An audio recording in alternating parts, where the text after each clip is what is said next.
Alors, ravie de te retrouver, Cécile, et puis merci d'accepter ce temps de partage et de témoignage vivant sur l'expérience que tu as eue à travers le petit training en ligne que j'ai proposé. Et pour rentrer dans le vif du sujet, ben, je vais te demander déjà de te présenter en quelques mots. Alors, moi, je m'appelle Cécile de Villemeur et je suis auteure et semeuse de liens, enfin tisseuse de liens. J'aime bien dire que je tisse des liens entre les acteurs du territoire pour régénérer le territoire. Donc, importance de l'environnement, euh, de l'humain et et de le relier à son environnement. Ouais, mon why profond, c'est vraiment de reconnecter les gens au vivant. On échangeait un tout petit peu avant cette interview sur ben, Jane Goodall qui a beaucoup incarné finalement aussi cette vivance, cette importance de nous relier, de nous reconnaître dans un mouvement de vie qui est assez, finalement assez universel. Oui, elle dit en fait, on a beaucoup vu de vidéos, mais elle dit qu'on a tous un impact, qu'on en soit conscient ou pas, sur ce qui nous entoure. Et donc, c'est à nous de choisir quel impact on veut avoir. Et en fait, ça résonne complètement avec ce que moi je propose et le message aussi de mon livre d'ailleurs. Hein, c'est que on fait tous partie des systèmes vivants, des écosystèmes. Et donc, en tant que tel, on a le pouvoir d'améliorer, si on décide évidemment, notre environnement, ce qui nous entoure. Si tu mets deux mots, je fais le lien avec, on va aller tout doucement dans ce que tu as rencontré dans les pratiques que je proposais, puisque j'avais un thème qui était de dire ben, finalement aussi quelle petite voix j'écoute. On a tous un système de pensée, on a nos pensées, nos idées, nos croyances, presque notre environnement intérieur qui bouge et qui est vivant aussi à l'intérieur de nous, à l'intérieur d'une journée. Et dans le test que je proposais cet été, c'était un petit peu d'affiner, tiens, quelle voix peut un peu me limiter dans mon expression, dans mon mouvement aussi vrai de vérité hein, et de vivant. Et puis, je proposais notamment des pratiques autour de cet impact dont tu parles et de cette présence, puisqu'effectivement, on laisse une empreinte, qu'on le veuille ou pas, on émane quelque chose. Et peut-être que la différence, c'est de choisir et c'est de ou prendre conscience de comment on veut exprimer bah, son élan vital. Bah, en fait, j'ai beaucoup aimé justement les pratiques que tu nous as proposées parce que ça met l'accent sur justement la partie enfin, la réciprocité. Souvent, moi, ce que j'aime expliquer, c'est que euh, comme on fait partie donc d'un écosystème, c'est un peu comme un oignon, on va dire. Il y a différentes couches. Et en fait, donc, si nous, on est la graine au milieu, on a un impact sur la couche autour de nous, l'environnement qui nous entoure, mais réciproquement, quand on agit dans un projet, en fait, bien sûr, on modifie ce qui nous entoure, mais réciproquement, notre entourage a aussi un impact sur nous. Et en fait, tes pratiques, elles se réfèrent vraiment à ça, à l'impact qu'on ressent sur notre personnalité, sur bah, notre façon d'être, et puis euh, justement, quelquefois, c'est pas facile. Et donc j'ai trouvé ça très pertinent en fait, parce qu'on n'a pas toujours les mêmes difficultés.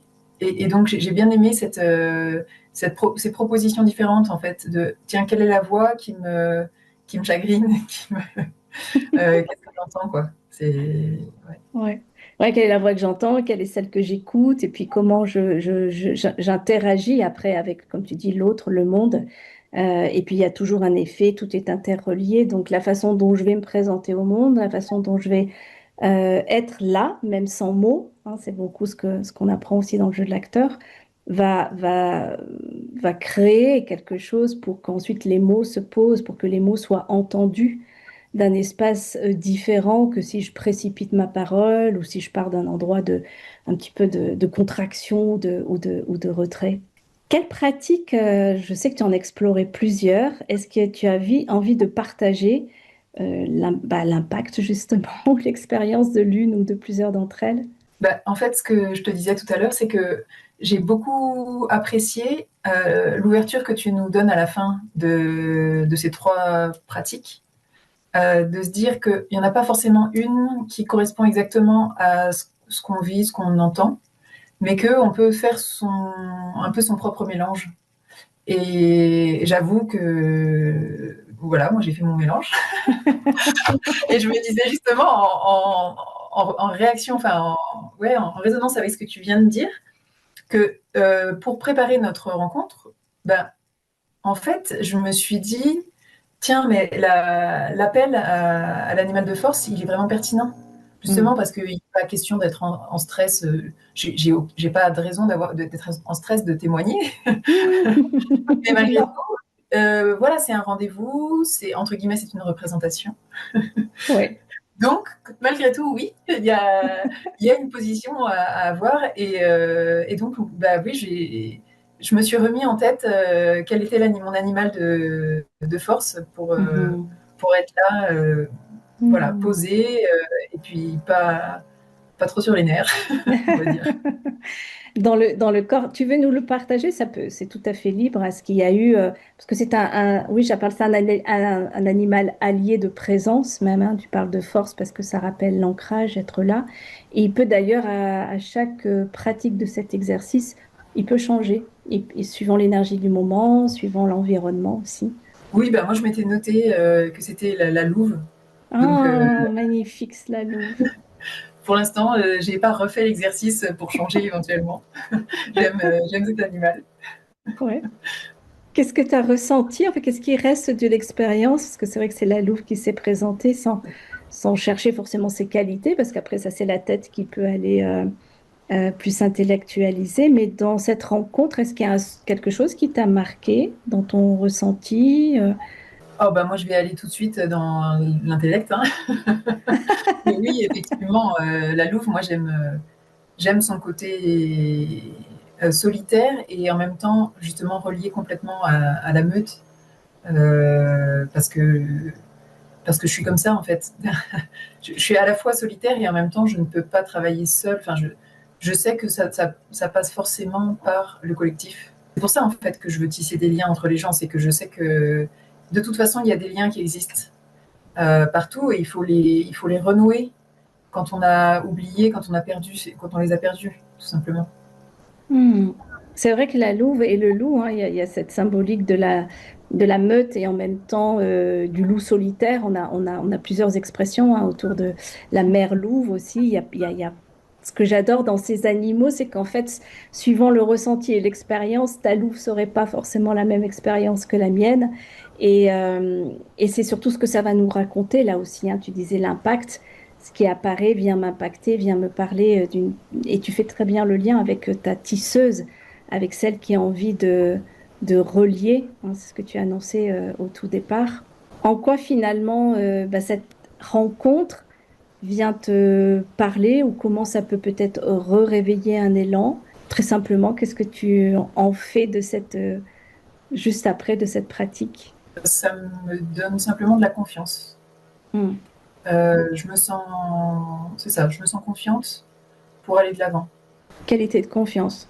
On est vraiment dans du coup incarné, hein. Être, j'aime bien dire que la confiance, c'est pas quelque chose qui se décide complètement ou qui se décrète, mais qui se ressent.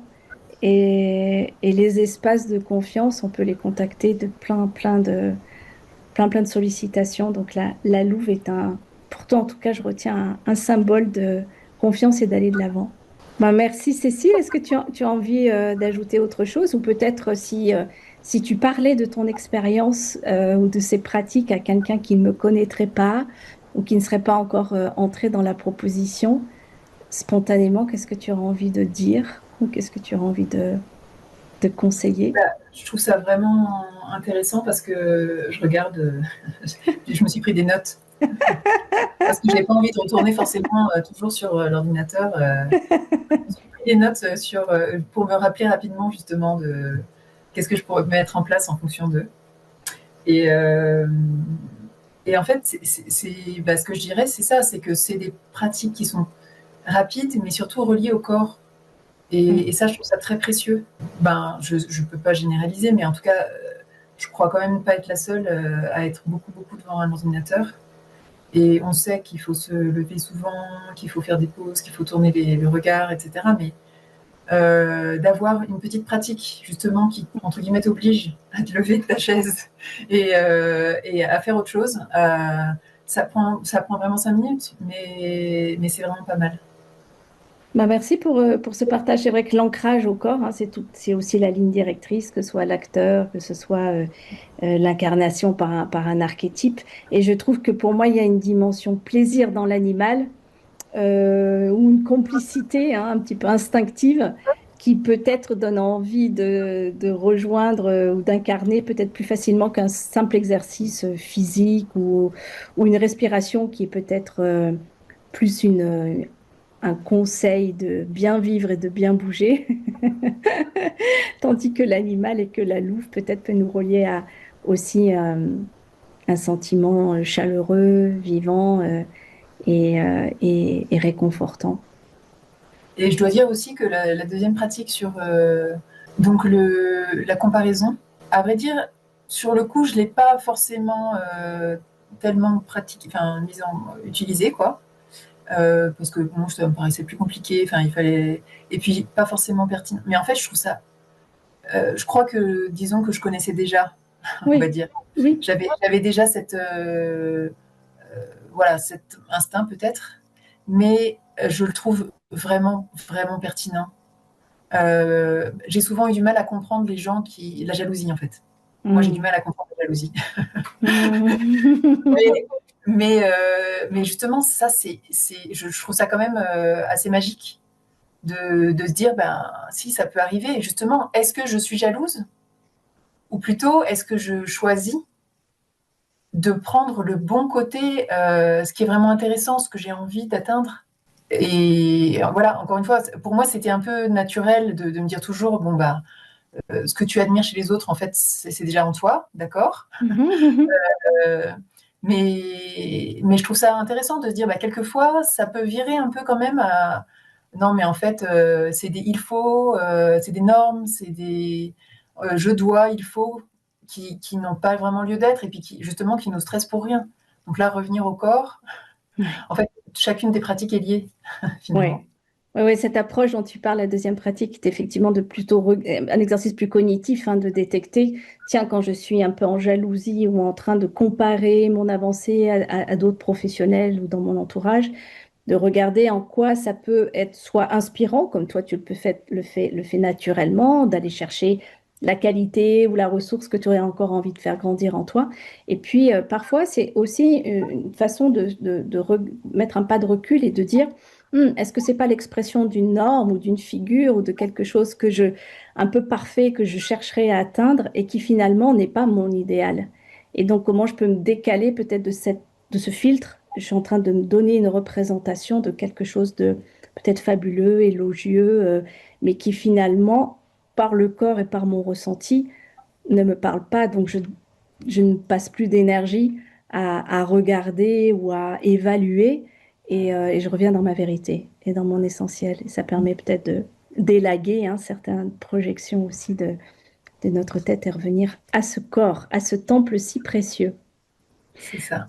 Mais je te remercie vraiment de ce partage vivant, spontané. Et puis, je souhaite à tous ceux qui nous écoutent et nous regardent, je vous invite à aller vous faire votre propre expérience vivante, vous aussi, en entrant dans ces pratiques et dans ce jeu. Merci à toi. Merci à toi, Anne.